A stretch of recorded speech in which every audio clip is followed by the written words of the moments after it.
Hello everybody and welcome to the Trackmania Elite Cup. This is it. The 2026 Trackmania esports season kicks off today, and we will be here of course for the very first event of the season, China 2026, with qualifying set to start in about 10 minutes time, and you'll get to see all of that action including the knockout afterwards live. I'm Thomas Mengos aka GGeek alongside the one and only Luckers Turbo, Kai Ludwig, who's in a bit of a different setting compared to the usual. We're glad to have you with us for today as well as for the entirety of the winter season. And Kai, every year, the start of the Trackmania esports season has always been accompanied by a buzz and excitement. But here in 2026, with everything that's going to be in the pipeline, that has been taken up several notches entirely.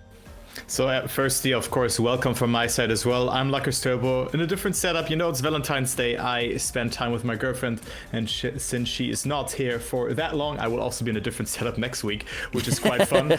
But hey, let's not get ahead of ourselves, because you were talking about it. 2026 is the year. The Esports World Cup and also the Esport Nations Cup, Geek, have been announced, and it's a multi-year partnership with the Esport World Cup Foundation and Ubisoft. That's where speaking of the Esport World Cup, and Trackmania at EWC will feature 32 players who are competing, fasten your seatbelt, for 500,000 euro in prize pool. And if this is not enough, the Esport World Cup is also having a prize pool of 250,000 euro. So we're talking about 750,000 euro combined. That is a lot of money.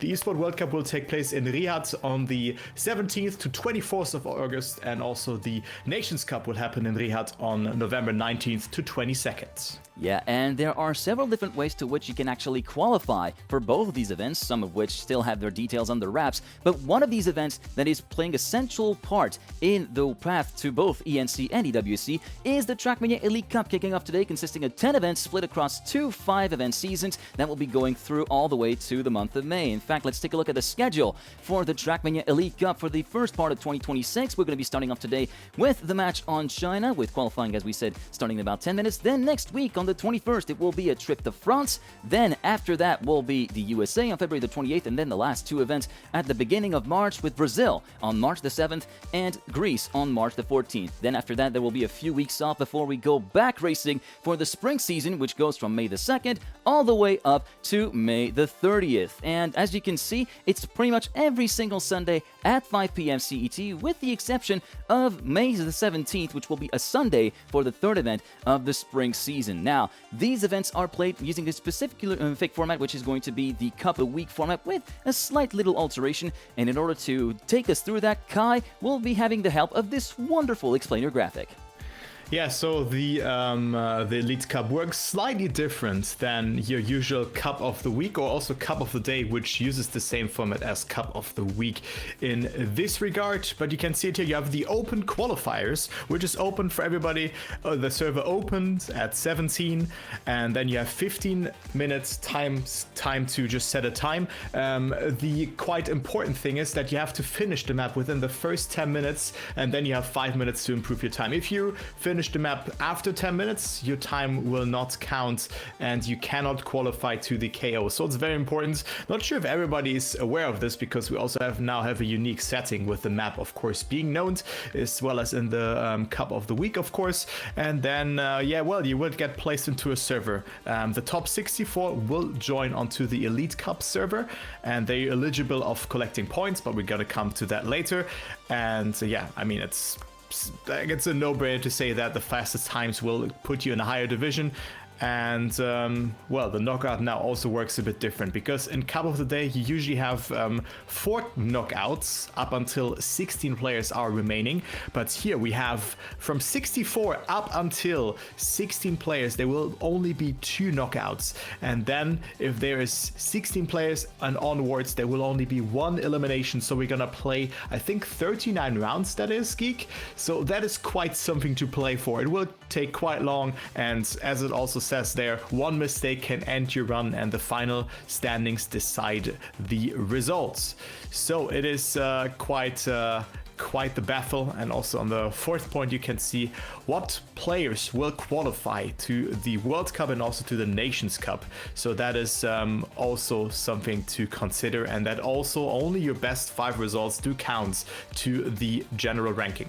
Yeah, indeed. It will be 39 elimination rounds, including, and that also, we also have to add to that the grace round, the beginning round where no eliminations are pronounced. So there will be 40 rounds total in a knockout race at any given time, and the final standings decide the result. And most importantly, what's at stake for the top 64 is Elite Cup points. Here's the table of how it looks like for the points attribution for the Elite Cup on black tracks. It goes all the way from 2 points for being the first being knocked out in round number 2 of the knockout, all the way up to 1,000 points for the winner. And a couple of things to note, and 2 key milestones, is the jump from P9 to P8 and from P8 to P7. The P8 to P7 rather is very sizable. Just by staying alive 1 round longer, you can essentially double up your points, going from 100 to 200. But perhaps the biggest gap is the gap between runner-up and between the victors. 1,000 points for the winner, 700 for second place, and it's safe to say that having 1 KO victory is definitely going to be very good for your chances here in the Elite Cup and for the direct qualification in the top 8 or the top 16, depending on which event you're looking to actually go for. As Kai said, the top 8 at the end of the season, which closes May 31st, will be qualified directly for the Esports World Cup, and the top 16, with a quota of 1 player per nation, will make it through to the Esports Nations Cup. And as Kai also said, it is not mandatory to play all 10 Cup of the Weeks. There is a little bit of leniency there, as only the best 5 results from a player across both the winter and the spring season will be taken into account to determine the final ranking. So a lot of things to kind of keep your head about, kind of keep your mind on, in order to be able to, well, for players to tabulate basically your chances of making it through without having to go through a separate qualifier, which may or may not be revealed in due time, but also for viewers to try and maybe cheer on their favorite players, to try and see them qualify for one of these events. And speaking of players, we have plenty of players that are looking to qualify, and there's been a little bit of silly season going on over the course of the last few weeks, and Kai, you might have some words to say about this. We have seen a lot of transfers, you know, Carl Jr. leaving Solary, joining Falcons, also Spam joining Falcons as a coach. Then there was another banger announcement with Wosal joining Gen G as well. So you can see a lot of tier 1 esport organizations are joining Trackmania, but it didn't stop there. Bren, Twisted Minds, Gwen and Bing joined AG Global, Mime is now in Navi, Epos joined Team Liquid, and Elcon is now back in Nemesis. So a lot of players have been signed, and it was kind of a trend where there was player by player announced day after day. There was, I think, not or hardly 2 announcements per day, but I'm looking forward to see where the players will be signed and how they can play, because you mentioned it correctly, you know, those 1,000 points, they are so important, and they will give you a little bit of a breathing room to work with. But going through this tough field of players, it will be incredibly hard today, Thomas. Indeed, it will be incredibly hard, not only today, but through the entirety of the Elite Cup, no matter the map, be it on the maps from the winter season or the maps from the spring season, which we also expect to be pretty stout in terms of what we can expect in terms of everybody's pace and whatnot.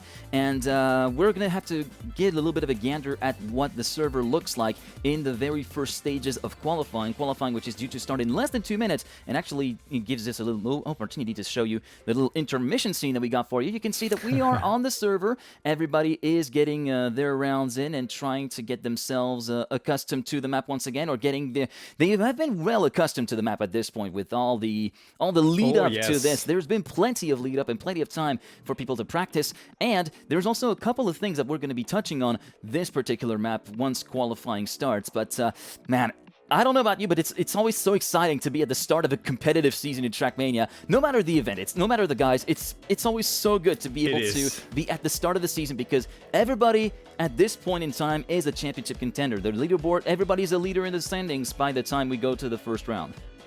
Yeah, everybody has the same opportunity in this regard, of course. I could also see today in 50 minutes time, or maybe let's say 20 minutes time, that some of the tier 1 players maybe have not made it to Division 1 But it could also be that it's very easy for them. But I've seen, for example, someone like Massa putting out, I think, over 30 hours. I think he sent a picture with his grinding stats on his Discord server. And like playing this map for so long, that is ridiculous. It's not your similar cup of the day or cup of the week. There's a lot of things up for grabs. The stakes are high, and I think even making it into Division 1 is already a very hard task. But you name it, everybody has the same chance, but we're starting very soon. And well, that's where dreams will maybe fall apart for the one another, at least for week 1. Yeah, indeed, as we are now at top of the hour. It is 5 p.m. Central European time, or Cup of the Day -2 Trackmania Standard Time. We've decided over the course of the last few weeks that we do need a time zone like this, and it is indeed our time zone. COTD -2, and qualifying is set to start. And just as a reminder, we're going to be spectating only one of the qualifying servers, and it's not the only qualifying server that there is. Qualifying is spread across multiple servers, and at the end of the 15-minute session, it will be all the times from all the servers that will get fetched and then compiled into the ranking to determine who gets assigned to which division and who will be part of the top 64. The qualifier is set to begin in about 15 seconds. And actually, quick quirk about qualifying: if you plan to play yourself, first of all, make sure to actually go into the channel Cup of the Week in the game. And also, it is a 15-minute qualifying session, but you have 10 minutes to establish a time on the board, a banker time. And this is an important variable to keep track of, because if you do not get a time allotted within the first 10 minutes, that's it. You're completely out of the show. You'll be bumped from the field. Once you get a banker time in, you will have those additional 5 minutes in order to be able to get your best times in. As we're going to be going through, and let me just quickly switch to spectator, and we're going to go into the game. Are there going to be any bug slides? Yeah, we do see Chalik going for the bug slide route, and there's going to be plenty of respawns there, so bear with us as we try to go through qualifying here.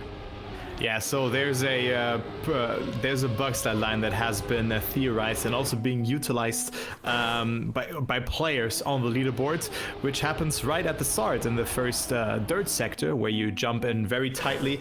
Usually you have to go it's a very hard dirt turn because you jump into it beforehand, and you need to hold gear 4 into it as well. But bug slide there is, I think, 0.3 to 0.4 faster, something like those lines.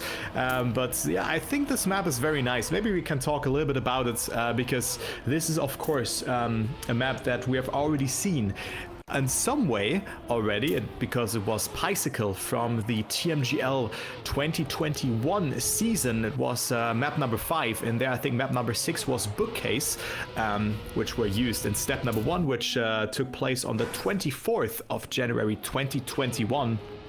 So just to bring you guys down memory lane, that is a long time ago, and the identity in the end was, or is a complete remake of Bicycle, which was still played in a 6-lap version, I think. Yeah, it was played in the 6-lap version over the course of the first 3 steps of Winter 2021. So it was a map 5, then map 3, and then it was part of map 1 before it cycled out of rotation. And I do see a couple of questions going from the leaderboard.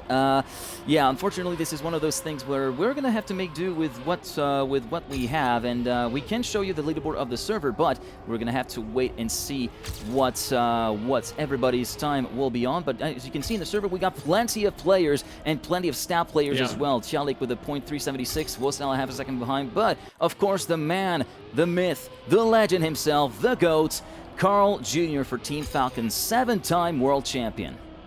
Yeah, 7-time world champion. So insane signing there for Falcons with Carl Jr. It was also happening quite early. So happy to see that he found a home.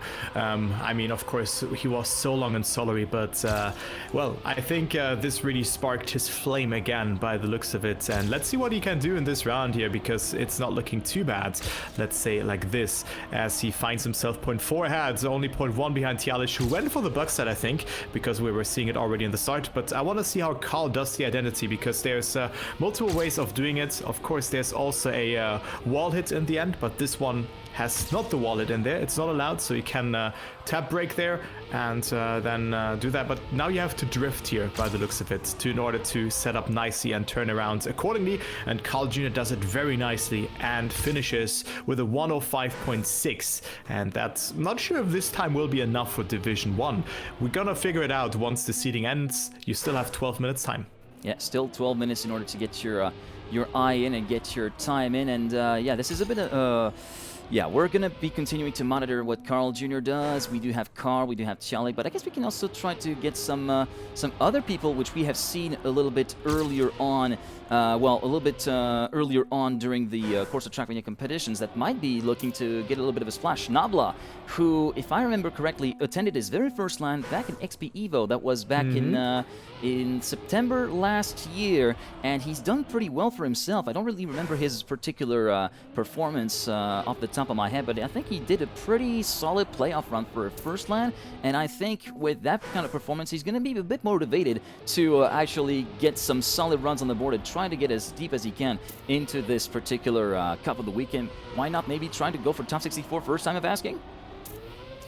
And that's the thing, Geek, the volume of players just attending here, you know? I think the campaign was very, very good, and also the unique approach of putting, like, having a hybrid of esport and campaign.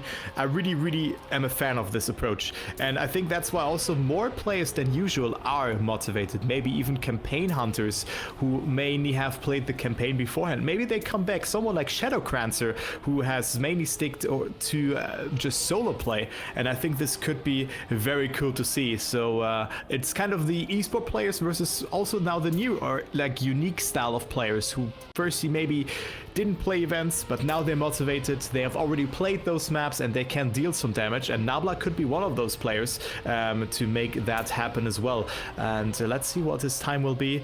He still has 10 minutes left and he crosses the finish line. Very nice. Oh, yeah, very nice run, all things considered. He does go in with a 106.1, placing himself 4 in the current server. As a reminder, there are many servers that are being spun up and that players partake in, and it will be at the end of the qualifying session in 10 minutes time that the rankings will be tabulated and everybody assigned to their slots. Now, let's go back to Cialik. He was one of the first to actually show that, yes, the bug slide is a viable strategy to go for in the first dirt turn. Let's see if he's able to actually improve on his .376. So far, it does not look like this. He might be looking to try and get his eye in terms of consistency, maybe currently running 2/10 off of his PB, 105.6 low, and decides to respawn due to that little clip there. And we're going to be able to see a little bit more up close and personal what the bug slide strat is here on checkpoint 1. Yeah.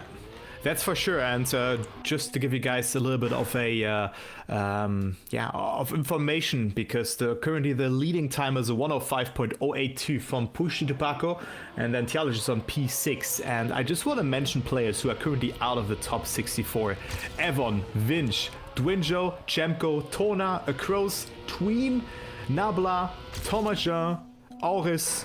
Those players are currently not in the top 64.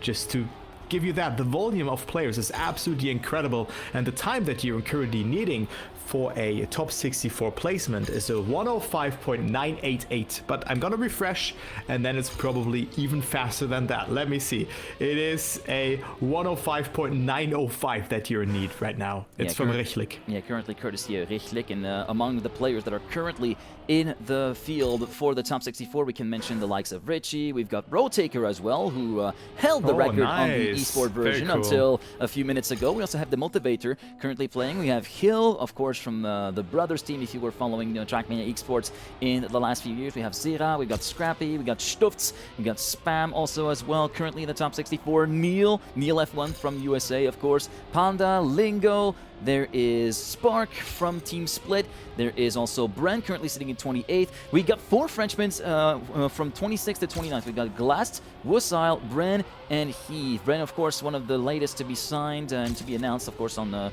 Team Twisted Minds. Carl Jr. in 23rd currently. Feed 24th. This is also a great sight to see. Afi in there. Worker in there. So Epos, cool. Coco, Gwen, Pac, Leggy. We can rattle off the names as long as we want, but this is such a stacked field. It's great to see. Also, Massa and Granadi, 3rd and 4th position. I already alluded to beforehand that Massa has an insane amount of hours, so good to see him being back on track as well and trying his best. But then Pushi Tobacco, of course, one of the newer faces in there as well. But of course, you set a fast time, all of that, but you have 39 rounds ahead of you if you exclude the grace round at the start, if you want to make it to the top, and then you still have to win that particular round. So I think we're in for a treat here for this tournament, and there will definitely be some things happening. I actually wonder, are players going to play Division 2 if they don't qualify for it? I mean, of course, that sounds a bit pessimistic, but I see the likes of Onyo in there as well. Yo, what that's is going a name on? I haven't heard in a long time. Onyo, this is one for the Wow. old school people out there. Formerly part of Team Easy Killer or EK, also Yeah. formerly a player for Mouse Sports. And yeah, this is, as I said, this is a name that we haven't seen in a long time here in this game, and it's super cool to see some of those players back in. For those of that are kind of out of the bubble, it's also nice to see, for instance, Chemko from Turkey, Yeah. two-time Asia Oceania Trackmania champion, and multiple regional event winner along with Birdie as part of Foot Esports. We also have Yannick trying to qualify, Volnera, we got Javzo in there, got Bepeze as well from Brazil, Jaja, Nixotica, Tomshan, Tona, you've already mentioned him, Henkan as well, one of the members of the Gravity Pivo duo that made quite a splash in the 2023 World Championship. It's always nice to see the field like that. Dunste as well from Denmark, who's in there. There's, yeah. man, seeing those people trying their best to qualify for the field is such a sight to behold.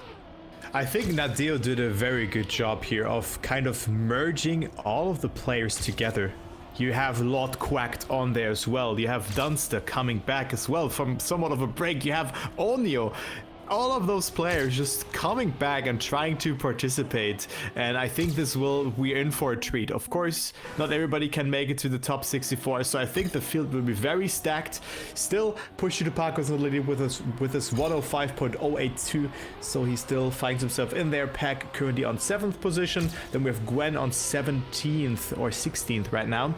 But it's very good to see that. Also, Epos and Josh, they were a duo, but they're on 24th and 25th, only 3,000s apart. But let's take a look onto the round, because we only have 5 minutes left on the track, and then we're also gonna figure out how many players actually have played this particular qualifier. What do you think? How many will it be? Is it like 2,000? Is it 1,000? You think less? You think more?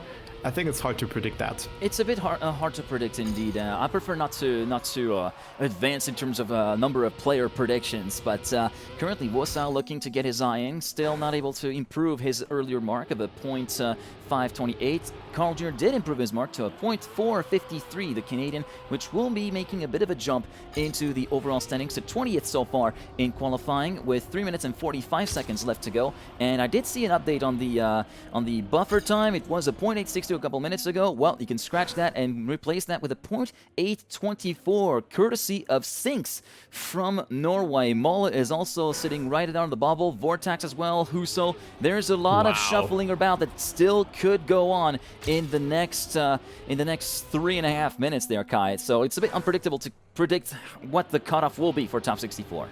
And also now the nerves come into play. If you're someone, let's say like Vinch, 53rd, you probably still have to improve, right? Because players are finishing a lot of runs, but then also someone like Yannick, 76th position. He wants to improve, he wants to make it into Division 1. Demotivator as well, he looked fantastic on the leaderboard. I think he had the top 5 time on the leaderboard, or at least top 10, and he's currently on 66th place. But then the pressure comes into play, you only have a couple of more attempts to do so, and where some players might be safe, the others are not safe at all. But let's go with Spider, good call here, because he's 0.3 away of a time that finds yourself in the top 64, and currently he goes back to the start. Only 2.5 minutes left. It's crunch time, ladies and gentlemen. Yeah, we're going towards the point of no return, and soon will be the last runs counting in. 2 minutes and 20 seconds left on the clock as we follow along with Spider from Singapore.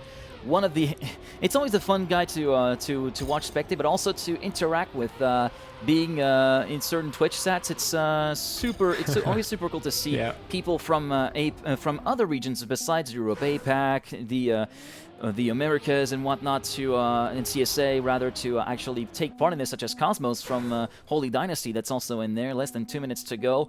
Spider trying to find the time to regroup, and we're soon going to be heading into the final runs. And a quick update on the buffer time, or the cutoff time, for Top 64 has come down to a point 8:06, and we are getting very, very close to dipping into the 0.7s if you want to actually make the field.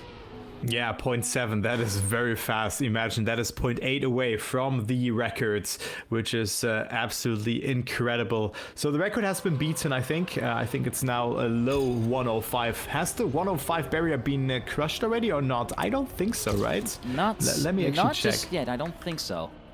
I don't think so either, but I have the link here open. No, it's a 105.114, but it's of course on a different version. And of course, we have seen players hiding their pace. Paco already has beaten that world record by the looks of it, but players played offline, players have part maps. They have maybe figured out a good way to do the ending and all of that. So that is always like this. You know, the world record will not stand. Eventually, we're gonna see the true world record probably in a week's time, when maybe someone like Paco boots up the map again. After practicing for the other map that we have on the menu for next week, and yeah, just taking a break and setting casual world record. But here we go, 34 seconds left, and let's see what the crunch time right now is, or the buffer time, because I think we could see players still dropping out of it. I mean, it's 64th position for Aurus right now. It's a 0.7.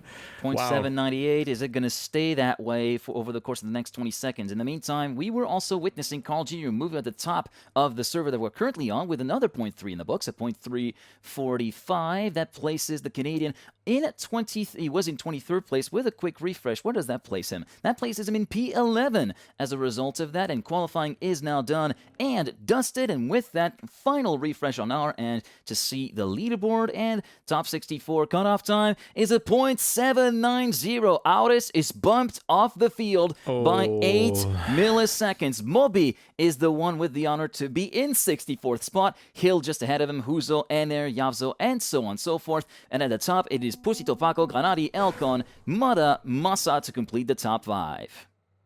Yeah, I think a lot of players will be disappointed by their performance, but they should definitely not be, because this level is, like, it's incredible, like how fast those players are. So congratulations for the players who have made it into the top 64. And yes, Spark has made it, which is very cool to see. So a player from India has made it into the top 64 on 44th position. Razi also in there. Nitek, for me, a player that has been massively improving in 2025 on 46th position. But then you also have Lingo, you have Spam, 2012 world champion, still playing, of course, joined Falcons as well as a coach, but also tries his best. And then of course we have the boys from Germany, Massa and Granadi, 2nd and 5th place as well. And look who returned as well, P6 Soldier, former Alliance player with Muda. Soldier is back, guys. Soldier is back, and it's great to see him back. One of the forces to be reckoned with in the 2023 World Tour, who won Trackmania Grand League Stage 2 along with Mara as part of Team Alliance. They were the dominant team, along with Big, in that season, let's face it. And it was in a great grand final that Soldier and Mara got the edge over Massa and Granada. And in terms of the other names that I saw, we can also mention Charles from Colombia, who's made the field. We also have Noisia from Argentina, who's made the field. J-Swag making a return. J-Swag, who along with Baywalk was part of Team Trident Esports, who made the field in the 2023 World Championship, which was probably one of the best stories of like diamond in the rough for the APAC scene at the time. Also in there, Rotaker making the field. Chemko, we've briefly mentioned him. Tween as well, P57. Yet Costo is in the field, P58. Vinci, P59 as well. There's such a great field in there. Snow's in there. We have Tialik that we've seen. Legu from Team BPP, who so narrowly qualified for the World Championship. This was one of those heartbreak stories for some of the people that were following along with Legu, and Pusito Paco, who made a bit of a splash in 23 before really bursting onto the scene in 2024. And we're the bubble boys. Yeah, and man, this field is so stacked. This is exciting, man. I'm pumped. I don't know if you can see, but I am pumped pumped, and I think all the players are pumped as well because it is finally time to go racing. The pre-race paraphernalia is done with, and we are now heading over to the knockout, which is due to start now with actually a grace round. This is a pretty normal custom for those of you who have watched or played Cup of the Day. The first round is always a grace round. There are no eliminations to be pronounced. The real deal starts from round 2. So you don't want to perform well here, but we already see different lines from the players there, so it will be interesting to see who's gonna make that happen and who's gonna fail them. But I mean, just talking about the players, there's multiple players, there's so many unique stories, you know, J-Swag, Charles, then we also have Feed for me who join in as well as Panda. I've seen him on there as well, you know, players just returning tween qualifying again. But you can talk about those players, we can talk about those players for hours, let's say like this. But here we go. Like, so many players are on here, so many insane players. I mean, everybody who has made it into Division 1 is just an absolute legend in the making, let's say like this, and everybody has a chance of getting those 1,000 points. I think we can talk about the point repartition here very quickly as well, but only the first server is getting points to the ENC and the EWC in that regard. That is something that you need to consider.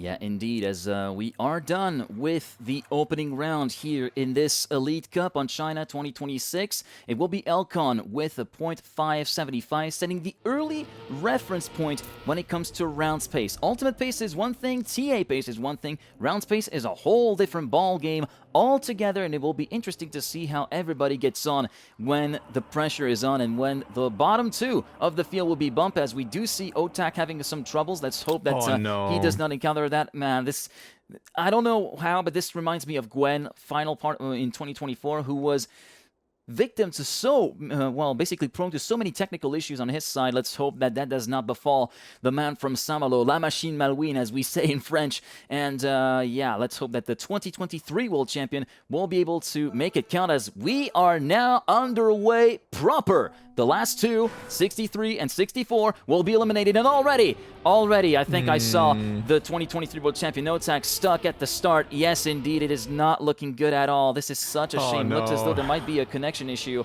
on the side of Otak. Yeah, that would be so unfortunate. I mean, it's not the first time that those kind of things happened to Otak or to also French players. I think Granadi was also part of it at some point, that his internet was maybe not in the best state or a bit unstable in that regards. But yeah, Otak finding himself on a last position, and Doc also didn't have the best start on here. But Gwen right now finding himself in a good fight here with all the players here, as you can see, as yeah, it's not looking too bad for him, but who is actually gonna go out here? That might be the problem, I think. Oh, Charles almost on there, but he has Vinch behind him. Yeah, Vich currently behind by about 7 to 8 tenths of a second. As we go through the identity, we're going to be focusing along with Vinch, who's right on the bubble and on the verge of being eliminated. First part does go clean for both Charles and Vinch, and it looks as though the Colombian from Team Shift will make it through unscathed, and indeed, he will make it so. Vinch and Otak are out. Otak, on a very unfortunate technical issue, will not be able to take part any longer in this Elite Cup on China 2026. Elcon does take the round win with another .578, 3 milliseconds off the time in round number 1. Mara, Legu, and Pak complete the provisional top 4, well, the ending top 4, and there is the rest of the top 10, as you can see, with the likes of Flimsy in the top 5. Great performance on this opening round. Gwen, Ender, nice, yeah. Afi, Neon, and Epos completing the top 10 on round number 2. So great job there from Flimsy, one of the NA players that have really shining through. And yeah, too bad to see that Otak went out. I mean, there's a lot of preparation that went into this map, that is for sure, but then you already have to say bye-bye in round number 1. But those things can happen, and well, those were our 2 first eliminations, and more to come. But it's not 4 KOs as in Cup of the Week, it is 2. Naiko already with a mistake, as well as Roadtaker. They find themselves behind, so they need to catch up or need to rely on mistakes. But in a playfield like this, well, it's inevitable that this is not going to, or that this is going to happen. Dionysos on, I think, even second last position. That was a huge topic from Dionysos, actually, in the jump towards the chicane before the jump over the hill onto the second dirt, and that means that he will be facing elimination. And actually, Naiko also taking advantage of a mistake from Jadon from Team Shift, and thus Naiko, who had a bit of a delayed start, will be currently in the field as long as he's able to reach the finish line. He currently has 1.1 seconds of an advantage over Jadon. For those of you wondering who Carl Jr. is, don't worry, he's well in the field, currently in the upper half or maybe midfield, but so far we're going to be focusing our attention on Naiko to see if he's able to make it through. Looks as though the gap is nice and clean, around 0.8 of a second in favor of the Frenchman from Team Loading, and he will make it through in P59. And actually, Spark, the Indian player from Team Split, was forced to respawn and thus will be knocked out in 62nd position. Dionysos on 61st. Naiko, who looked to be completely done for by the time the first checkpoint was gone, can thank his lucky stars that there was some trouble for some players out there. Yeah, there was a spark of hope for him, no pun intended, of course, for him in there. But yeah, you never want to give up, especially in a player field like that. Mistakes do happen, but wow, the bug side approach, it looks so risky. It looks incredibly risky, but well, it can be faster. I mean, I do like this bug side approach, but like doing it in rounds is a complete different story, let's say like that. But let's follow the Mad Lads, let's follow Elcon, who finds himself quite comfortably in top 10 position here by the looks of it, give or take. He falls a bit behind there. Some players slide out. Very important to stay as low as possible there, and the more speed you have, the better the transition will be afterwards. But Elcon on there, but who is actually getting eliminated right now? We have two players so far, again. It looks to be a battle between Ender and Stufts. Both are locking horns. Ender looking to try and survive one more round. He's in the red zone. He's got the red trigram on his car as we go towards the identity again. Nitech looking to slow down quite dramatically, so that will be helping Ender's chances a fair bit, as we do see again his teammate Stufts moving just ahead of him. P58 for Ender. I think it should be above the cutoff. Stufts once again sprinting ahead, and indeed Ender saved by the bell and saved by Nitech's slowdown before the identity rang the bell. It will be the Russian player going out in 59th, and Javzo from the Netherlands dropping down to 60th position.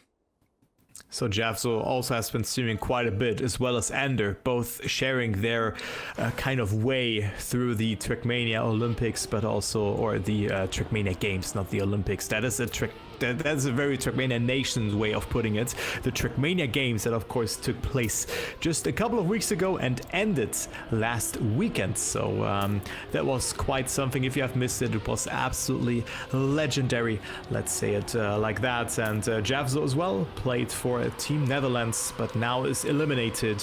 And yeah. He probably expected more, but the field is so stacked that one mistake seals the deal and you are just facing elimination. Again, Elcon taking it smooth and steady. Consistency is so important, but you also don't want to get outpaced. And I think we're going to see some rounds happening like this very soon, as Ender right now is on the elimination spot. Yeah, he's in the hot seat and doesn't have a great landing and a great left-hander before the start of the identity, so he will be locking horns with Panda. Both are finding themselves half a second down compared to where Spam is, who holds the nice and safe harbor that is 56th position, and it looks as though both Ender and Panda will not be able to do anything about Spam's lead, and it will be bye-bye, unfortunately for the two Frenchmen. 57th and 58th place is what they will come away with. Yeah, so very lucky there for Spam, of course, being 0.4 ahead of their competitors, but Ender and Panda having to say bye-bye. Panda also a very interesting player, and I think we can expect a lot from him, because he's either, I mean, he's embodying a Panda. Either he's performing completely out of his mind, or in some rounds he's a bit clumsy, makes some mistakes, and well, there you go. He now is eliminated, so he finds himself out on this round. Let's go with Lego in this round, because he has a very good start, as there's still one player ahead of him, which is Elcon. He's 0.2 ahead from the start. What is Elcon doing again? That Elcon, was just the bug slide. The top field. Like, it's like, how can Elcon always get away with it? That was just the bug slide, and this time he actually managed to stick the landing and get enough speed, because the last few times he has done it before this round, the landing seemed to be a little bit shaky at times, and he lost a little bit of speed due to a bit of a heavy set landing on the front or rear axle. This time it went through absolutely clean, and the man from Nemesis is on a wire, whereas we're going to be circling back towards the bottom of the field. What happened there? Lingo crashed down before the identity, and Feed is saved by the bell, or is he? He still has Ender to contend with on the way to towards the finish line, and it looks as though Ender will be left on the sidelines at the end of this round. Neil on the bubble, but does make it, and Elkon signs a 0.398 as a result of this round. But yeah, that was just the bug slide at work, and this time with a clean landing, Elkon able to kind of stretch his legs a little bit. Yeah, Elkon there too. He's just cruising, but he looked so consistent as well. Of course, the bug side is not an easy task to do, but he was able to get it through most of the times. And let's see if he can do it again. I really want to see that. Also, Asian, a name that I haven't seen in a long time, but well, Elkon goes for it, and look at this. It's just beautiful. Also the landing, it wasn't that fast. It wasn't even faster in this regards, but he still gets it. He gets away with it, and that's his safe strats by the looks of it.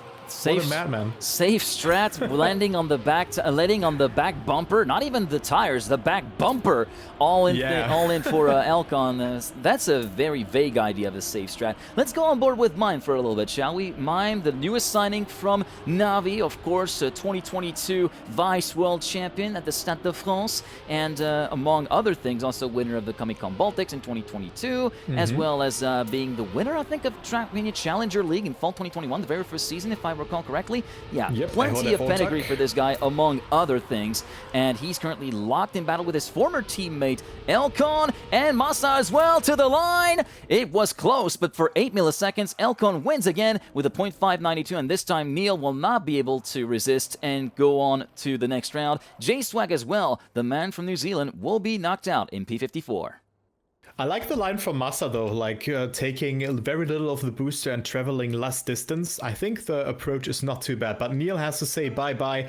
J-Swag out as well, 54th position, but we still have plenty of rounds to play. We have already seen 6 knockout rounds, and this is now round number 7 coming into play. But yeah, let's go with Spam. I think that is a very good idea. The coach for Team Falcons, and Spam always wants to say, yeah, I'm done with esport. Yeah, and what is that start from Elkon again? Like this time, that's 2 out of 3 where he got it right this time. Oh, yeah, like it just looks so easy. But Spam always says, yeah, I'm not gonna partake in esport again, and then accidentally, quote unquote, he finds himself in the final. Could happen for this year as well, I guess, because Spam is an absolute beast of a player.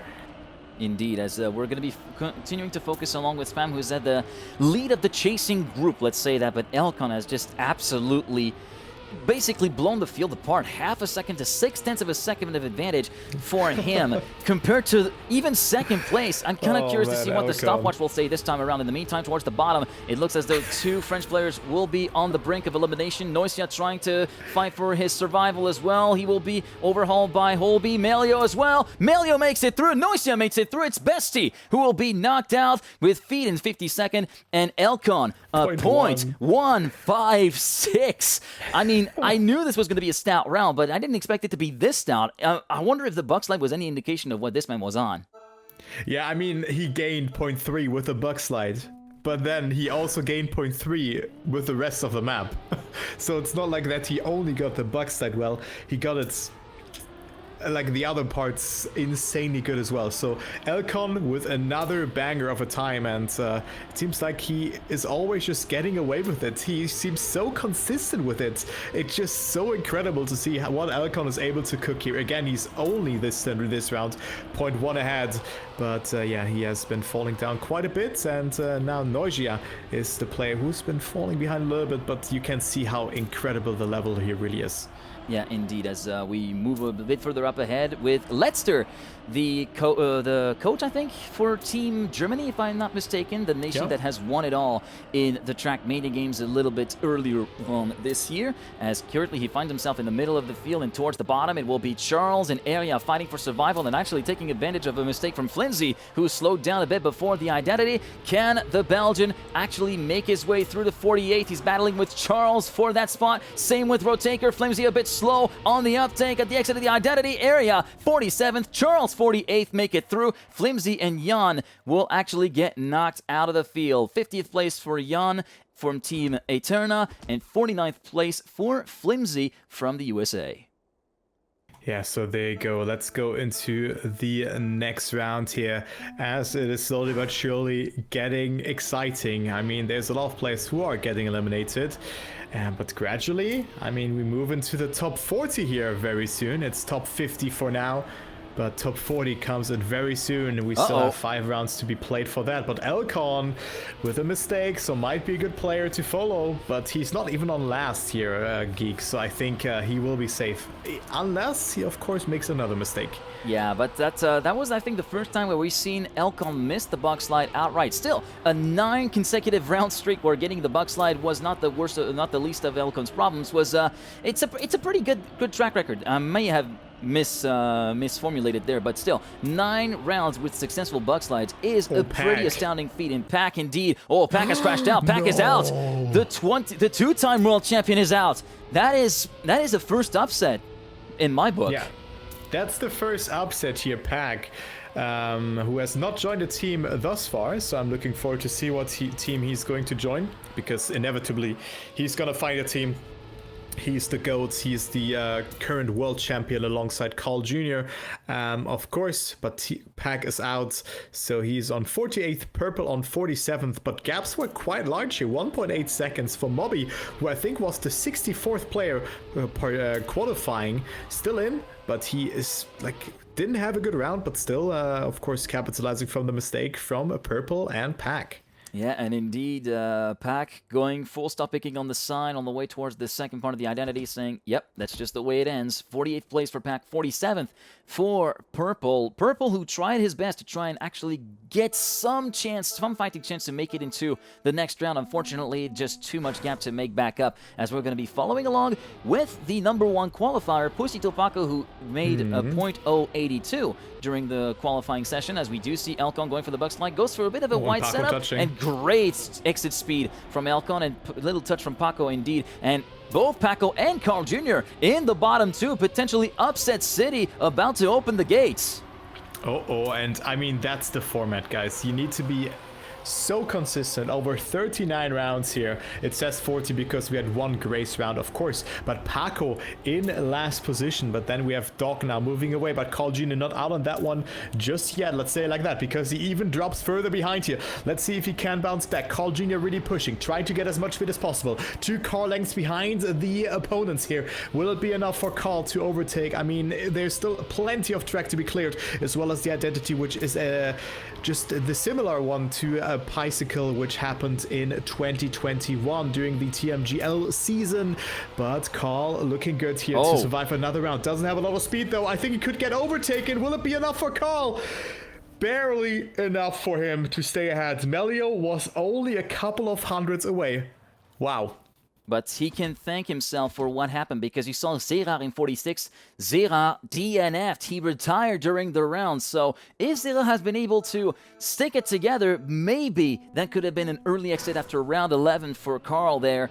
But he's still in, and the plot armor. Some people are saying plot armor. Maybe there's something to it. I don't know. I mean, we've seen it on multiple events in years past. That's Carl Jr. When we find himself down in the doldrums, he's able to fight back and have a little bit of lady luck on his side, as Elcon once again gets a successful bug slide, but he's got Gwen and Legu waiting to pounce just behind him. The thing is, if you're that consistent and that skilled as Carl Jr., and you just getting lucky in those rounds, it really pays off significant. So maybe that's why we talk about. Also, there's something called the Bayern Dusel, which is referring to that Bayern Munich has a lot of luck in the Bundesliga.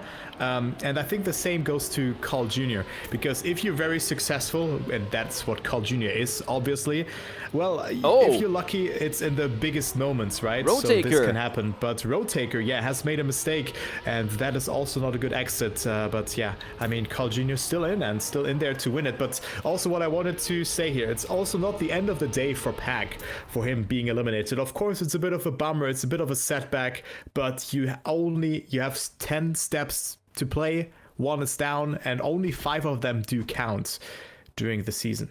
Indeed, only the best 5 results of each and every player will count towards the final ranking, and Razi was the first one to be a little bit on the back foot in the start of the previous round, but thanks to the mistakes from Rotaker and from Iria, who ended up getting bumped from the field, well, the man from Croatia is still in and continuing to pile in the rounds, as we did see early mistakes from both Dog and from Josh, one of the players at the sharp end of the field of the British and Irish Trackmania scene, is finding himself in hot water Definitely. after a little bit of a wall touch before checkpoint 1. But also Mobby still in, as well as Dog, of course, who has been having some problems on this map, but good to see him back as well. He is a player that I would say is very unique as well, very good on backward style, and also just unique plays or just unique styles of the game. So not your usual multi-style, but also Jadon in here, having a good round, but he will be safe. But the question is, who will not be safe? Because right now it's Dog and also Josh who are facing elimination. Josh with a good turnaround here, looking good, but he needs to rely on some mistakes. They usually happen on the second bicycle turnaround, but it doesn't look to be the case. Mobby actually overtaking in the end, and that actually mattered quite a bit because Dog with that is eliminated, as well as Josh. Yeah, indeed, and we're down to our top 40. Now, we are still in KO2. KO2 aren't still enforced until 16 players are left in the field. We're slowly but surely whittling our way down through those fields and through those rounds. And yeah, it will be interesting to see how other players get on, such as, well, we've seen Binks in, for instance, but I did see a comment maybe saying, what happened to Epos? Well, Epos is still in the field, the newest signing from Team Liquid, currently in the middle of said field, around P11, and we do see some mistakes or maybe just a little bit of deficiency in pace from both Magorian and Mime, but Mime is already back in the thick of the action and in the safe zone as Chalik seems to be locked in battle with the man from Navi. Also Spam looking to be in hot water as well. There's a lot of shuffling towards the back. Mobby will be respawning quite far down. Magorian is the only one trying to fight for survival. Yeah, Magorian right now on 39th position. Mobby too far behind to have a saying here, but Magorian with a very good line in this corner, so he overtakes, which is looking quite nicely here. So Scrappy falling behind up to 39th position. And I'm not sure how much you practice, but you can really see how stacked this playing field is. Scrappy, the player with the most cup of the day wins, and he will be eliminated here. Ladies and gentlemen, Scrappy out on P39, but a good thing here for the players, and I actually wanted to say that about Scrappy, but now he's eliminated, but especially about a player like Epos. We haven't spotted him. He was always between top 5 and then the other rankings. He was somewhere in the middle field in every round. He did not like fully make a mistake, falling behind, and maybe also just finds himself in the groove of things. It's sometimes also good to not over push in this kind of format and just to get situated, get everything flowing, and then push further and further. Because, yeah, well, if you go for a bug set in every round, at some point, you will be in last position. Elcon on last. Yeah, Elcon on last, and that's the second time that he has missed the bug slide. The first time was a free warning, let's say that. He was able to make his way back up and be able to survive, but this time he may not be so lucky. He has to catch up to the field, which is currently consisting of Charles, who's fighting along with Hill for 36th place, which is the safe spot, and now yet Costo also slowing down on the way towards checkpoint number 7 and finding himself on the bubble. This could be one more target, one more approachable target for Elcon on the way towards the final sectors of the track. As we go towards the identity, Magorian looking a bit shaky, Charles looking a bit shaky as well. The two fighting could actually be the saving grace of Elcon as we go for the first turnaround on the ice. It will be Elcon still in 37th, but look at Magorian, who's continuing to get bigger in his particular perspective. Is it going to be enough? He goes ahead of Magorian, I believe. Magorian tried to snipe him away, but for 14 milliseconds, Elcon stays in the field. Mutta winning this round with a .611. Let's safe to say that a bullet has been dodged by some very, very slim margins on the side of Elcon there. Yeah, so that was the second warning for Elcon. I think he will not get the third and final warning, and you can really see how important this bug site is. If you make it well, you are the king. You're 0.3 ahead. If you fail it, you face almost certain elimination unless your name is Elcon, and he finds himself still in there. But now, do you think about it? If you're Elcon, you failed it I think 3 times already, he's still going for it. Elcon's still going for it, and look at that! Look at that! Elcon again in the lead. It wasn't significantly faster, but it was for his regards, of course, a good one. Let's say an average bug type, because it can be much faster, but it can also be much slower, and that's what you want to avoid, especially in a round where you've already made a mistake beforehand. So Indeed. Good to see that. So let's go into the rounds. Mime looking good. Neon and Azion are behind. Neon and Azion are behind. It looks as though they will be probably locked in 35th and 36th position for the rest of the round and will be eliminated as Pusti Topako has a 7/10 lead over 35th. Currently the Hungarian player, formerly from Team Nemesis, looking to be in a pretty safe spot at the moment as we go through the first turnaround on the ice. Looks to be a little bit over on the right side, but makes it work nice and clean. And now moving on to the second turnaround. Second turnaround also looking to be nice and clean as we go across the finish line. And indeed, Neon and Azion will be eliminated. Jadon will be the last player to make it through to the next round. And a .678 sees Wizzy win the round. Yeah, also not the, I mean, we have seen significant faster winning times. We have already seen a 0.1, a time that was half a second faster, but that is courtesy to an insane start, of course, where you gain 0.3 and then also the ending and everything just has to click. But here, I mean, positions did not change, like within 30 seconds for the, just danger positions, the positions that are eliminated. And here you go. I think like one mistake will now like almost certainly seal your fate and your elimination, but it's never, like, you should still never give up. You should always try to finish, try to stay as close to the top field as possible, and Elcon goes for it again. Doesn't get it quite nicely. I think he didn't get a good landing here from the bug side. Nope. So he finds himself a bit further behind, and well, still in there, of course, not significantly behind, but it's Noisia and Huzo who are not looking good in this round. Yeah, currently they're sitting about a 10th down from the safe haven of 32nd place. Currently locked in battle for that 32nd place are Heave Worker, and Charles. Wosile is a bit further up the field. He's in 2nd place, as you can see from the standings. Now up into the lead of the round on the way towards the identity. But Noisia has actually made some solid work. He's actually catching up to Chemko as well as Chalik. And it looks as though Huso and Worker might be in a bit hotter water than they were in the previous sector. And they might be on the verge of being eliminated. Huso as well from Turkey, looking to get a little bit of a slice of a pie as we go towards the finish line. Who gets bumped and who makes it through?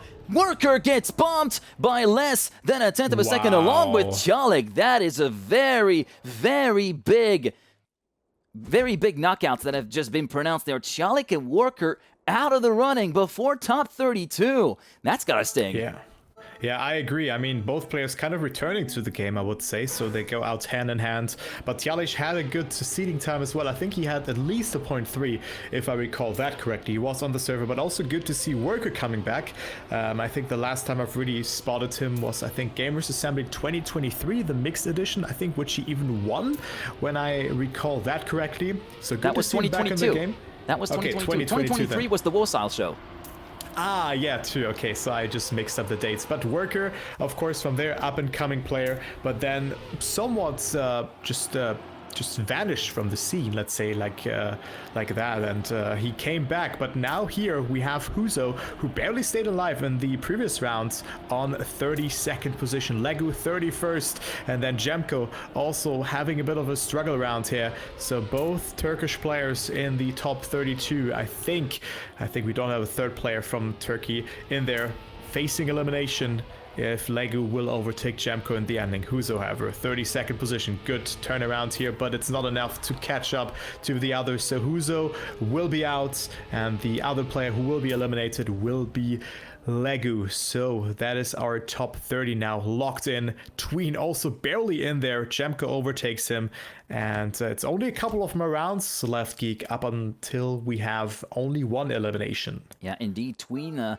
4-time Vice World Champion. It's always a painful stat for me to say that, having followed his many adventures in Trackmania over the last few years. A player that's, it might be said, well, a lot of people are a fan of. I mean, you can't. How can y'all not be a fan of Tween? Come on, he's such a nice guy IRL. If you've ever met him IRL, you know what I'm talking about. If you haven't, make sure to go to a LAN where he participates and even say hi to him. He's one of the sweetest guys around the earth. As we go towards round number 19 out of 40, along with Pussy Topako, who's in the middle of the field, looking to get back towards the sharp end. And this time, Mime looking a little bit hot on the hot seat, and also a little bit worse for wear through that ice slide. 1.2 seconds down compared to the leader, actually catching back up against Charles. Spam currently holding the ticket towards the next round, which is currently P28, as we go up the hill and on the way out of the final door before the identity. Charles being overtaken and overhauled by Mime. Next target for him will be Spam on the way towards the first turnaround. Going out of the first turnaround, Spam will be just ahead, but it looks as though Mime has got a little bit of extra speed. Will he be running out of road, though? As we go towards the finish line, the answer is a yes, and Mime is bumped from the field. 1.1 seconds down on the leader, 2/10 down on Spam. Elcon wins yet again with a .645. Charles is out as well. The Colombian finishes in 30th. Yeah, and Tween again, not with the best round here, but now that's where really mistakes are vital to avoid.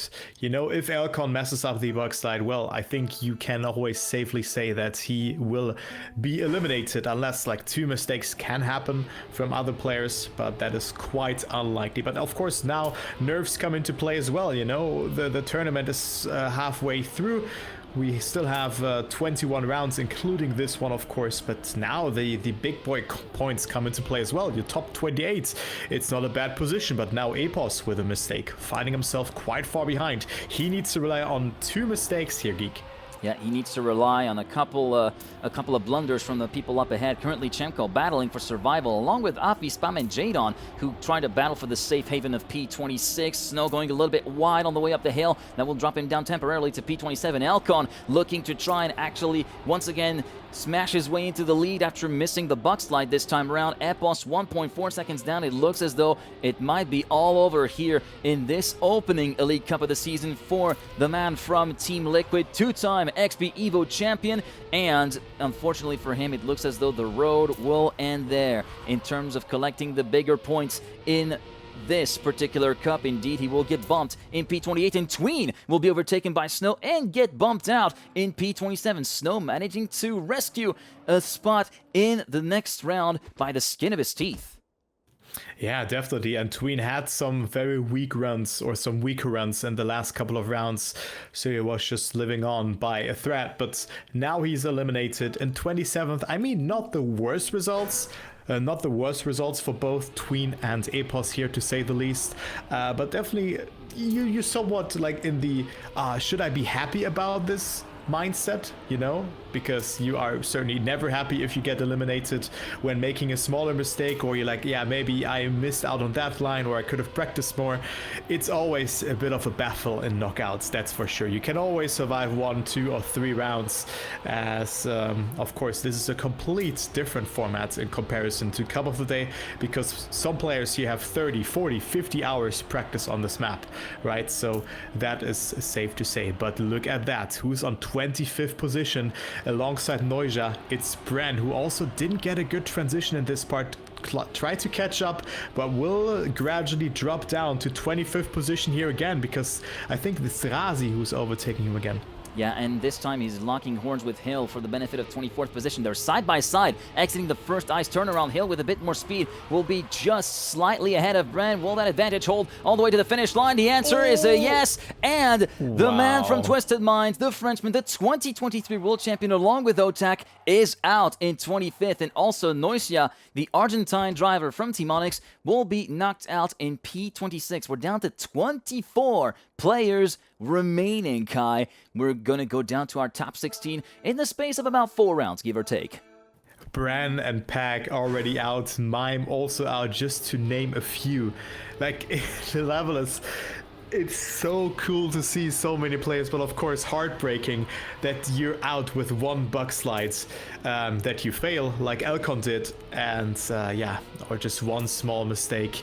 And Elcon with that, not even on last position, but doesn't have a lot of speed to work with here, still finds himself ahead of Coco and Razi. Razi doing a fantastic job here, so I hope he can live on, but he's so far behind here already. Will be so hard, almost impossible to catch up, but maybe he can do it. But how did Elcon get away with that bug slide? Yeah, the mountain is really hard to climb right now for Razi. It's completely over. He was forced to respawn in the ice slide, so he's completely bumped out. Now it's going to be to decide who goes down with Razi. Spam looking to hold on for dear life. He seems to have overtaken Hill for the benefit of 22nd position. This time it's Chemko actually on the hot seat as well. Hill with an advantage of around 0.2 of a second looks to hold it through the first turnaround. The first turnaround is cleared nice and easy. Spam looking to be once again safe for yet another round. Chemko doesn't have that luxury. He will be knocked out in P23. Razi down in 24th. It will be Binks and Gwen, the AG duo, finishing within 5 milliseconds of each other in first and second. Binks getting the win with a .728. Yeah, 7:28. Good winning time, and there you can see it. I've seen it in the chat as well. You know, one mistake and you're out, but I think that's just the art of playing this format. You don't need to drive insanely fast. It's about how can you push, how far can you go out of your comfort zone, and that's why it's so unusual to see a bug slide from Elcon being done as well and him still being in. But if someone can do it, of course, and surviving up until the ending, it is Elcon. But here it's all about consistency, and it's all about finding consistent fast lines.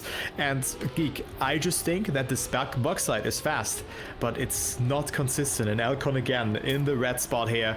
Behind him we have Snow, but well, he still has a couple of tenths to clear up until he will be in the safe top 20 position. Yeah, but it looks as though that top 20 position might be opening up just before his eyes as Nico goes a bit slow at the exit of the ice part onto checkpoint 7, and now Elcon has bridged the gap to the Frenchman from Team Loading. They are going to be locking horns towards the end of this round here and up until the finish line. Currently Nico holding the lead by about, well, 700ths of a second thereabouts as we go towards the turnaround. Wizzy also looking to be in a little bit of a spot of bother as he gets almost overtaken by Nico. Going out of there, Pussy Topako whizzing by, going back towards the field. 21st place for Elcon. Can he try to overtake Wizzy or Nico? The answer will likely be a no. Elcon is bumped from the field in 21st position. Snow gets knocked out as well in P22. Unfortunately, the 40 out of 40 track record for trying the bug slide will not happen there. It will be at the end of round 23 that Elcon's adventure in this opening Elite Cup comes to an end.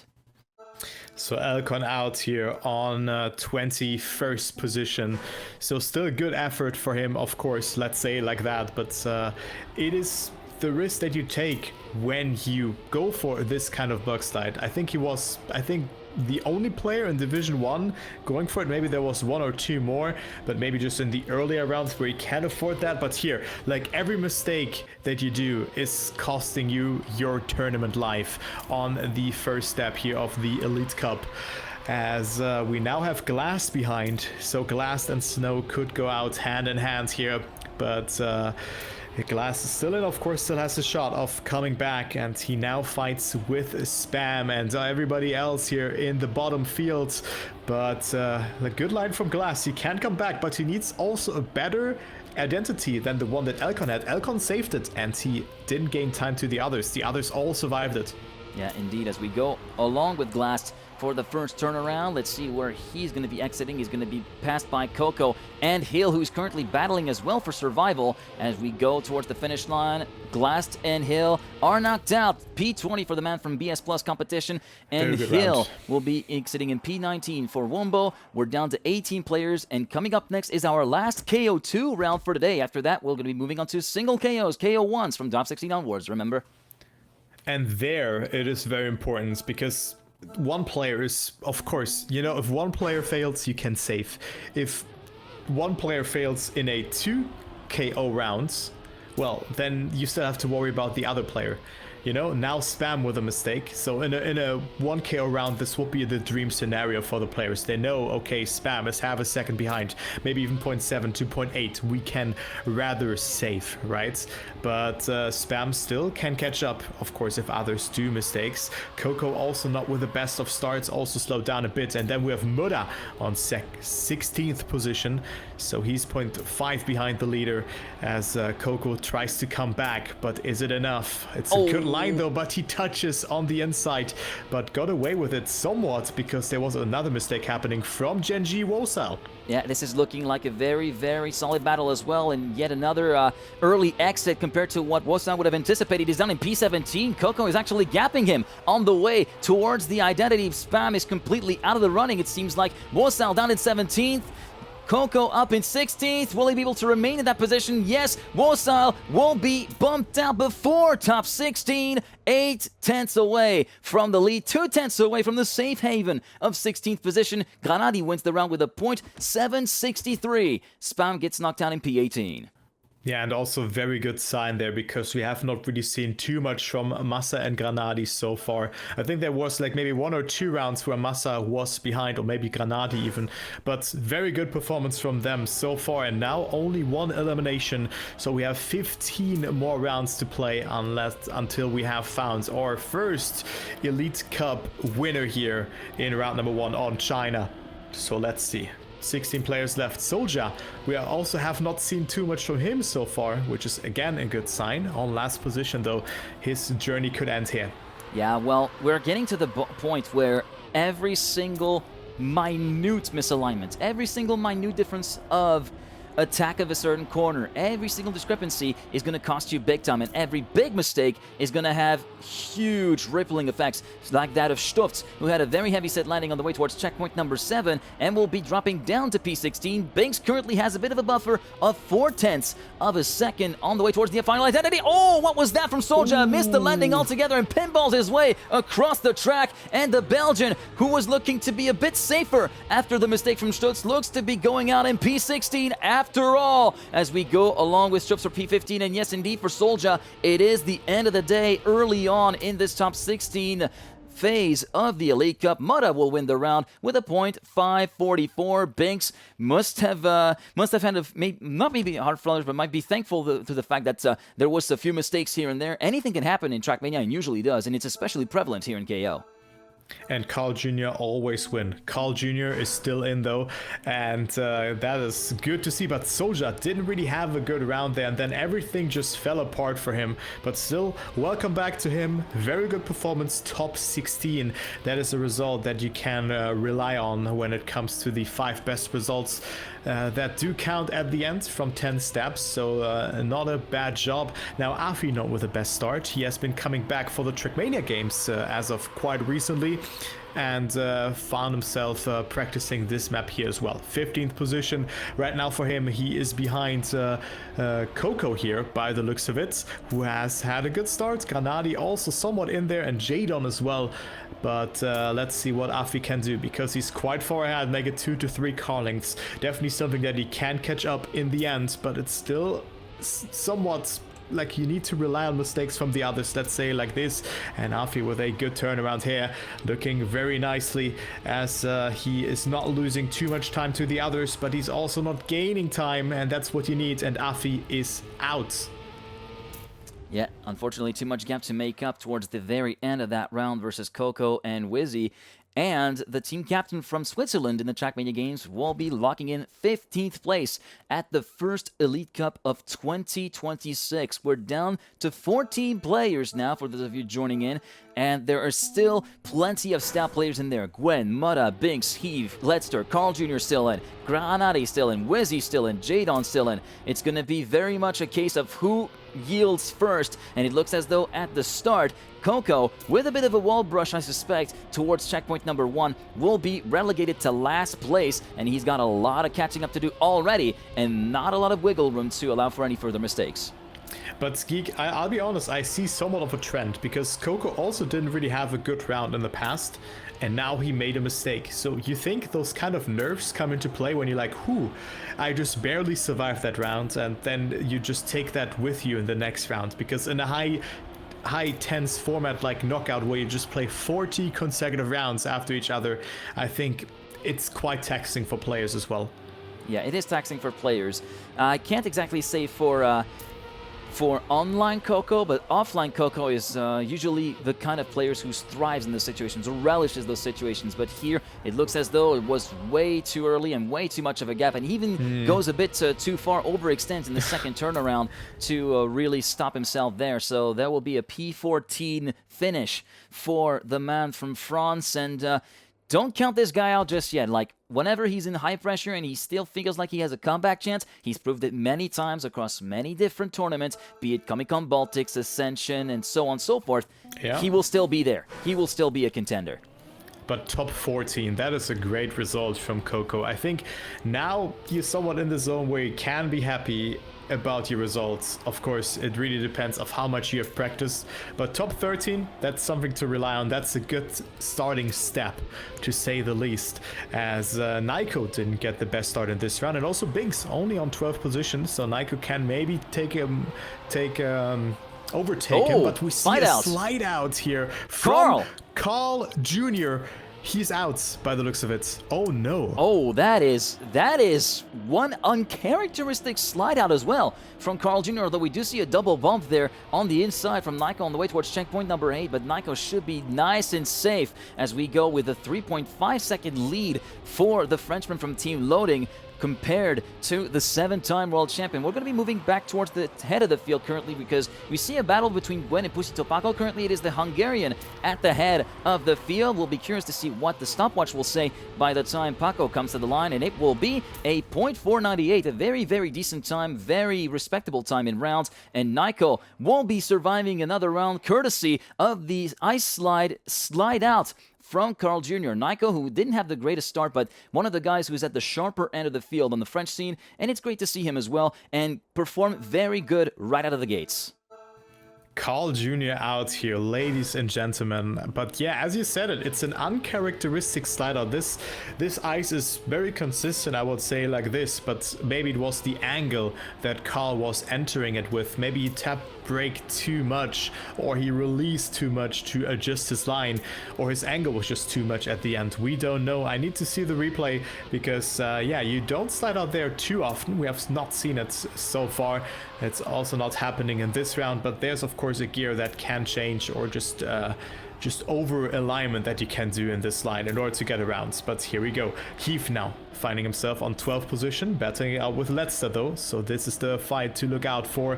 Interesting line there on top as well from Wizzy, going a bit with a later apex, but let's see what will the identity bring. A Heath versus Letzter here, going into that one. It's a back and forth for that last position. Heath with more speed going into it, both needing to slow down. Heath looking great here, but Letzter coming back here as well by the looks of it, but it all comes down to the ending. Heath gets it very nicely. Will it be enough to stay ahead of Letzter? Yes, it will be, and Letzter is indeed in last position, but what a great round. A 106.071, and you're out. That is crazy. Yeah, this is the money time, folks. This is the crunch time that we've been talking about. It's where you actually get the most of your rounds and try to actually be on the ball to try and continue elevating your points count as we go towards the last 11 players. Top 10 is beckoning by the end of this round. It will be very interesting to see if there's anyone yielding, and then we got a bit of a heavy set landing for Pussy Topako, the Hungarian player, currently sitting down in P11, and he's got already a half a second gap, 7/10 to make up by the end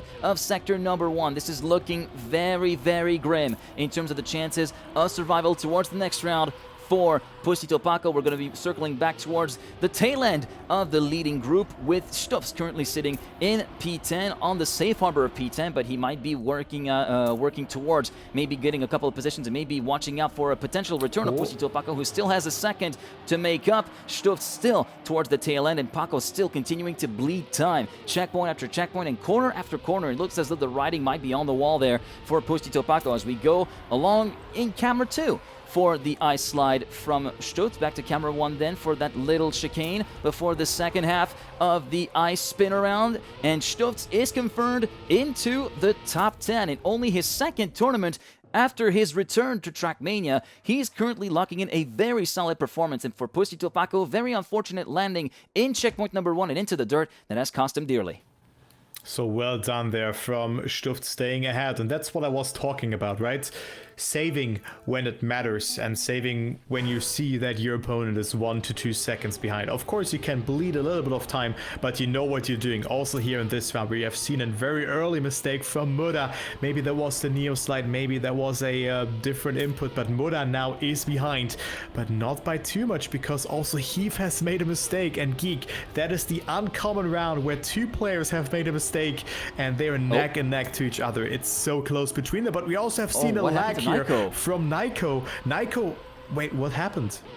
Didn't he lag? I think that was a very huge. Yeah, you saw his go stop in the middle, in the middle of the screen from the perspective of Mota. So maybe he and Mota saved by the bell, and of course it always, it's just kind of it's unfortunate to see technical issues going the way of performances like that from Naiko. Also the likes of Otak, who got knocked out in the first round due to a technical issue. As we go on to the ice turnaround first part, Mota and Heave will be locked in to the next round in the top 9. Onto the second part of the ice turnaround, and Heave and Mota almost side by side. Heave will finish ahead of the Australian Stutz, winning the round after barely surviving in the previous one with a 105.854 and a very unfortunate spike from Naiko, who will still come away with a top 10 finish. So sometimes those rounds do happen, and Naiko did very well here, but had a leg spike, and that's why his car was maybe a bit delayed. That can of course happen, but again, another French player with this kind of problem. We have seen Oltak in the very first round facing elimination, which was very unfortunate for him, but now here we go. Top 8 round. Not really mattering for the jump, for the point jump. I think it's 96 and then it's 100 from 9th to 8th, but then afterwards from 100 points to 200. That is incredible. You just double your points within one round. But first you need to get there, and it is Binks who's right now behind. Yeah, they're locked in a 3 to 4 way fight, or they were, as Stutz seems to have slowed down a little bit as well on checkpoint number 7. So currently the Dutchman from Wombo is currently on the bubble and on the hot seat to be knocked out before the top 8. He's trying to catch back up to his former teammate Wizzy from formerly of Team Wild as we go onto the ice slide. Well, Wizzy still in Team Wild. Stutz was formerly of Team Wild, just as a quick note, as we do see Stutz trying to get back to the man from Team GB. He has a bit extra speed, but it's not enough. He runs out of road just before the finish line, and Stutz will be knocked out in 9th position, will thus be collecting 96 points as a result of that 9th place finish. But now we go into the top 8, and as you mentioned, the gap between 8th and 7th in terms of points collected is monumental. Huge pay jump here, but also how poetic that was. Stutz and Wizzy, both former teammates who played for Team Wild. Wizzy knocking out Stutz and being like, hello, I'm also still there, and it just the rivalry is always so cool to see. So let's go into the round, because we have seen already a first mistake happening here from Jadon, who's a bit further behind, make it 1 to 2 car lengths. Still something that he can catch up from, and he will do so. Very wide approach there. And also, where's Muda? I think Muda is quite far behind as well, so maybe we can focus on him in this round. But no, actually Jadon has been falling quite significantly behind here. Yeah, there was maybe a little bit of a lag as well, or some errors with the transponders and the splits, but Muda is very much in the right group. He's in P6, P5, battling for P5 with Gwen, and Jadon has a 3/10 deficit to make up. He's going to have to pray for a very heavy crash from one of the top 7 ahead in order to make it through to the next round. We did see Gwen with a bit of a slow exit from the first ice turnaround, and it looks as though Jadon will be out of the running here in 8th position for the man from Team Shift. 105.622 for Muda, who gave a few hot fillers to some of the audience, I think, but still wins the round with a .622. We're down to 7 players. Yeah, he probably just took the checkpoint a bit later and then still had good exit speeds, so those things can happen. So GG's, of course, nice performance in there. And also we still see 2 Germans in there. Granadi and Massa both doing very nicely, as well as Binks and Gwen, both still in there as well. Muda, Wizzy, and then also Heath does very nicely in here as well. Of course, was a bit lucky in that round where also Muda was a bit behind, but he does very nicely. Top 7 for him, so that is a great placement. Also 200 points locked in. That is a huge pay jump, and now the 6th place will be worth at least 300 points, or will be worth 300 points. 5th and 400, and so on up until 2nd, where you gain 700 points, and 1st is worth 1,000 points. But let's go into the rounds. Heath, not the best line there, but we see a mistake there, and this was done by Wizzy. Wizzy down to P7. Yeah, Wizzy down to P7. Heave, who has not made any significant mistake. He's not really put a foot wrong. He's just a little bit off on pace compared to the top 5 ahead of him, and he will be relishing the opportunity given to him by that touch from Wizzy, and thus the Frenchman will be making his way through along with his 2 fellow compatriots, Gwen and Binks. Muda will win yet another round with a 0.526 at 10th ahead of Granadi, and Massa currently sitting in P4. The 2 German players from Big are still in the running in the top 6. Yeah, so Muda with a great performance. I think that was back-to-back win for him, and that is very nice to see from Muda. The Thunder from Down Under, top 6 locked in. But now it's getting very serious points-wise. Muda, Granadi, Gwen, Massa. Then we have Binks and Heave all still in. I think the dark horse here in this match is definitely Heave, but he has been showing some great performance in the last couple of months as well. But now he has been making a mistake. But also Massa touched the outside, but got away with it. Has a bit more speed, but definitely the round is not over. If Massa slightly touches or maybe doesn't get a good exit from the ice slide, Heave can overtake, and this could happen. Heave has good speed here. Massa going very wide there and having an even better exit than Heave. Yeah, that was an unfortunate touch of the top barrier on the way to the first dirt from Heave, which has cost him so much. Massa was looking to be maybe caught up by Heave, but then a double bonk at the apex of the turn before checkpoint number 8 will definitely seal the fate of Heave here in this round, and Massa will be looking to lock himself into the top 5, albeit a few ways away from the top 4, currently sitting half a second down compared to 4th place Binks at the moment, as we go along with him with the chase cam onto the second ice turnaround, and it will be a top 5 at least locked in for Massa. Muda with a 0.484, slowly but surely turning up the wick here in the final stages of this Elite Cup. Heave down to 6th. Another win here for Muda, and that definitely applies some pressure onto him, or maybe he just finds himself into the groove of things.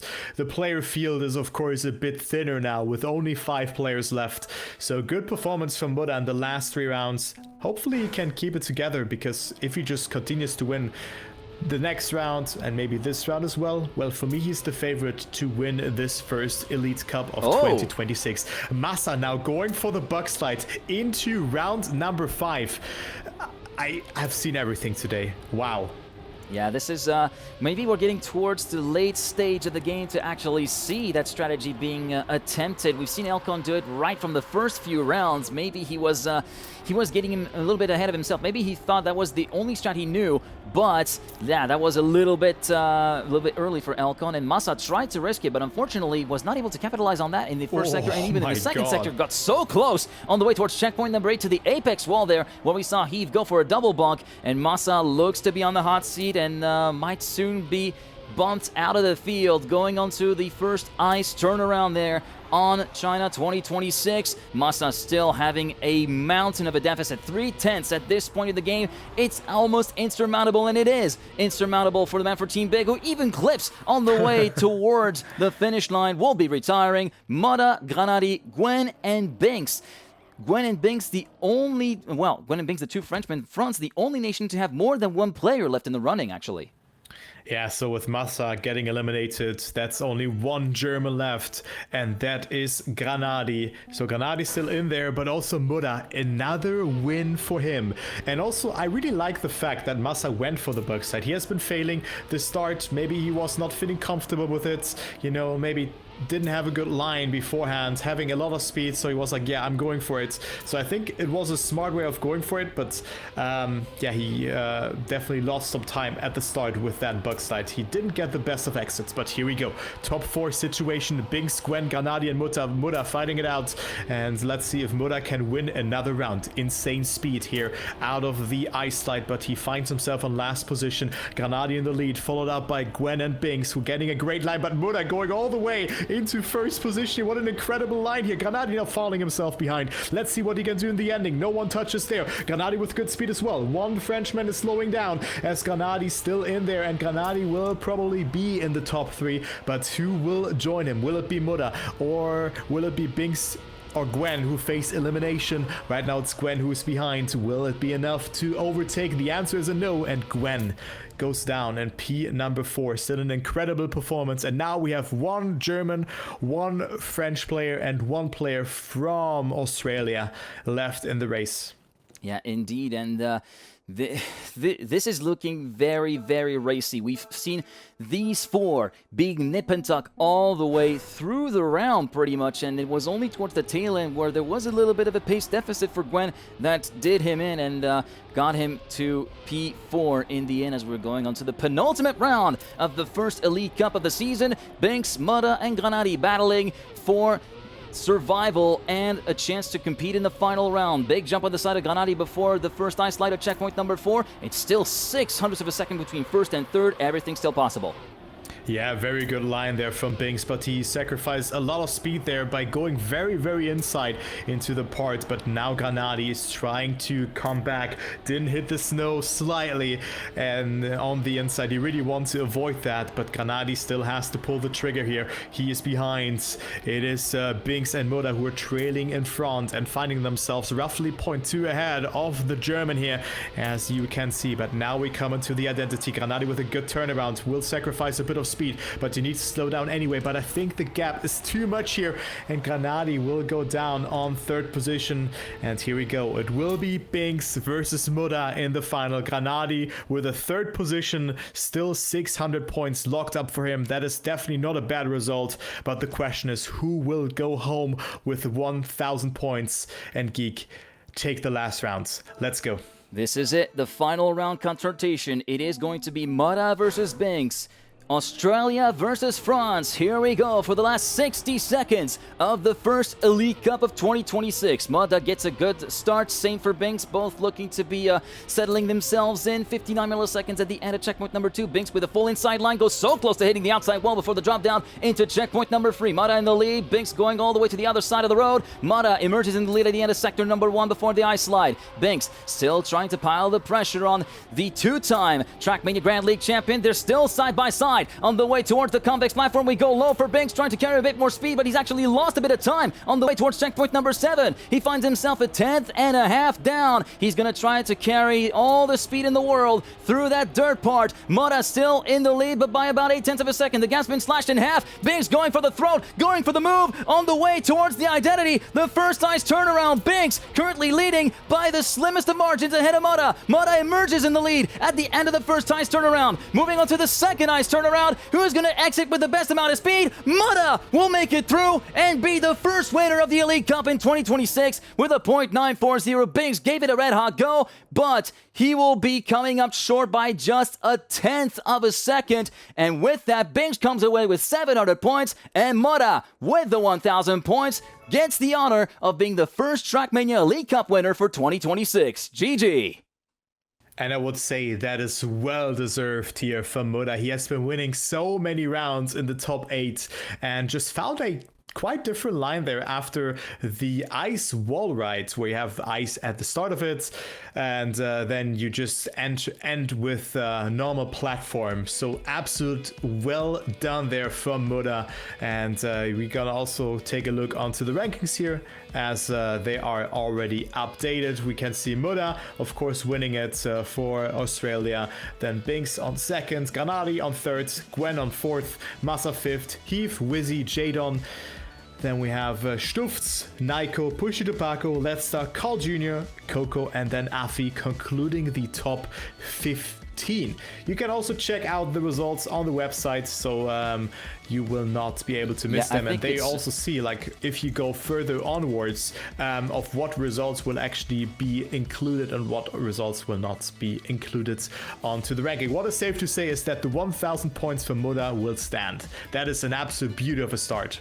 Yeah, indeed, as we're going to be taking a little stroll again through the top 64 to show you all of the competitors. We've already talked about the top 15. Then you see Soldier with P16, a great performance on his return to the Trackmania fold. Wall Silent P17 with an early exit, a bit of an upset exit later on during the day, spamming P18, 19th for Hill. Glass completes the top 20. Then from 21st to 30th, we got Elcon. The Buck Slide consistency attempt was not to be. At the end of round 23, he got bumped out. Then Snow down in 22nd. Then Chemko, Razi, Bren, Noisia, Tween, Epos, Mime, and Charles complete the top 30. And then we continue on with Legu, Huso, Worker, Chalek, Neon, Azion, Magorian, Yekosto, Scrappy, Moby completing the top 40. Then from 41 to 50, we got Dog, Josh, Roadtaker, Area, Melio, Ezira, Purple, Pack, Flimsy, and Jan. And then from 50 to top 64, Jan, Bestie, Feed, Neil, J-Swag, Ender, Lingo, Panda, Ener, Nitek, Yovso, Dionysos, Spark, and unfortunately the two that got knocked out in round number 1 due to technical issue.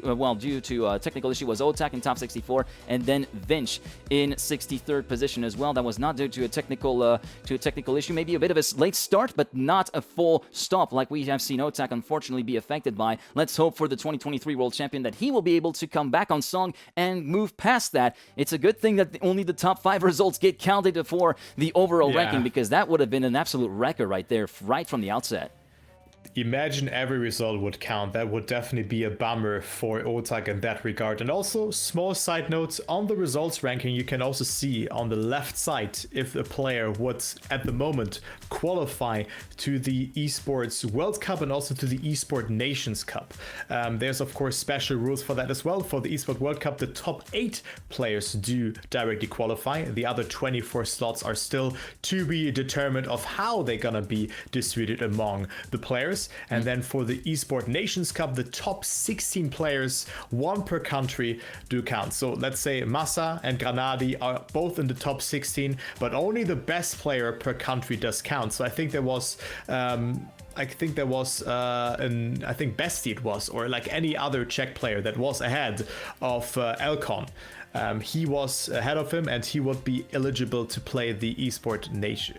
The Esports Nation Cups. Yeah, as you can see, you can see everybody making the cutoff. While of course the top 8 is validated, of course, and you see the check mark right into ENC. Yeah. This is of course the highest placed player per nation that would make their way through. The 16 best players with 1 player per nation that will actually make it through to ENC by the end of the season, which, as a reminder, closes on May the 1st. And if you want to check the rankings for yourself, !ranking in the chat to get the link to the Trackmania Esports website to actually get a little look for yourself for those rankings as well. These rankings, of course, which are bound to evolve. You can see we only got 1 entire column populated. There are still 9 columns left to populate, including 5 of which where we don't know where we're going to be heading. So there's a lot of stuff in store in the Trackmania Elite Cup. And Kai, I don't know about you, but I'm so looking forward to see how this season plays out.